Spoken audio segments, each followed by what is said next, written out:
Everyone, I'm Big Carl, and today I'm going to tell you guys how region-free systems work. So this is a North American Super Nintendo, and here is a North American Nintendo 64. Now, if you're wondering how to play Japanese or European titles, well, not European titles, but just Japanese titles on any of these systems that are NTSC, North American region, the way it works is actually it's the same exact hardware. Even the Super Nintendo here, even though it has a different shell, pretty much the same internals on the inside. You can play the same carts. Same with the N64. The only one that's different, where you can't easily modify it, would be the Nintendo Entertainment System and the Famicom. You need a special type of pin adapter to be able to play the cartridges on the systems.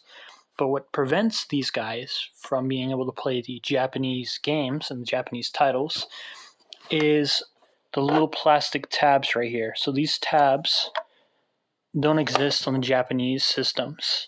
And on the back of a North American cart, so here's Killer Instinct right here. Clearly a North American cart, especially with its design. On the back here, it actually has the two holes to go in to here on these plastic tabs, and that's how it's able to connect. You can actually buy 3D printed trays for North American systems like the Super Nintendo from eBay or Etsy or whatever, and it'll basically allow you to play those Japanese region titles on your system. Same with the N64. Here on the back, we can see right here, tabs go into these spots inside the tray. So we look inside, and those are the plastic little tabs. And you can basically put the Japanese region carts if you also buy a similar region-free tray for the N64. Now, when it comes to these trays, you can also basically take a razor and cut them off, except I'm not gonna do that. I want to keep my shells as stock as possible and presentable. And I do want to shell swap these to clear shells at one point, both systems, so I'm not going to do that. But yeah, and I believe, so depending on the cart, so this one right here, I don't know, I think most of the Japanese titles have it compared to the North American systems. I don't know. I think it's because Americans are stupid or something and don't know this is the eject button. Mine doesn't have the label anymore because it got rubbed off when I cleaned it, but normally they have the little part on the inside for when you put a system in. It's a little mechanism right here that pops out when you put the cartridge in. So if I put this cart right here, because it doesn't have the security tabs, I can just yank it off. While with Japanese cartridges, you may have to worry about pushing this in order to take it out.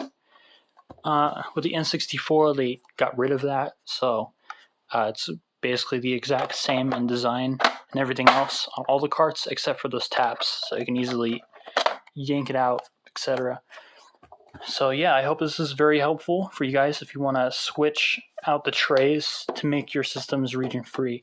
The only ones I think might be different is the PAL region, European region cartridges, because instead of 60 hertz like the North American and Japanese units do, it's 50 hertz. So that might be a difference, especially if video signal internals might be slightly different. I'm not sure. I can't test it out. And if you want to make a region free, you can also always buy an aftermarket SD to the game cart. Basically, it has a cart like this one, normal looking game cart, and somewhere on the top it'll have an SD card slot. Just put it in, load it up with ROMs, and you have your own ROM loader that lets you boot up any game you want on your system. Same with the N64. I believe they're called the Everdrive, but there's other ones by different people. So I recommend checking those out as well if you want to do region free, but you don't want to modify your consoles internally or take them apart. And to take them apart, it's really easy. It's you just take apart the entire bottom and just take off the top. There might be some ribbon cables or something like that. I think for the... Actually, no, they don't have any ribbon cables.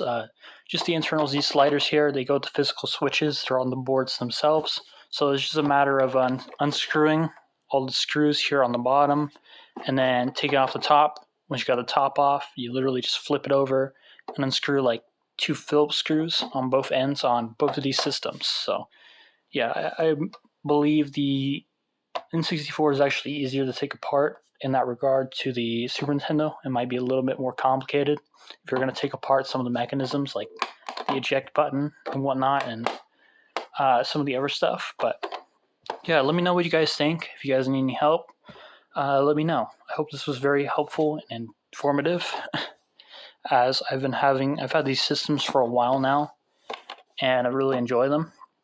And this is pretty much my extent of knowledge for this. If you want to do the NES, there's plenty of adapters that convert the pins and also make it to where the tiny little Famicom cartridges become bigger for the front loader.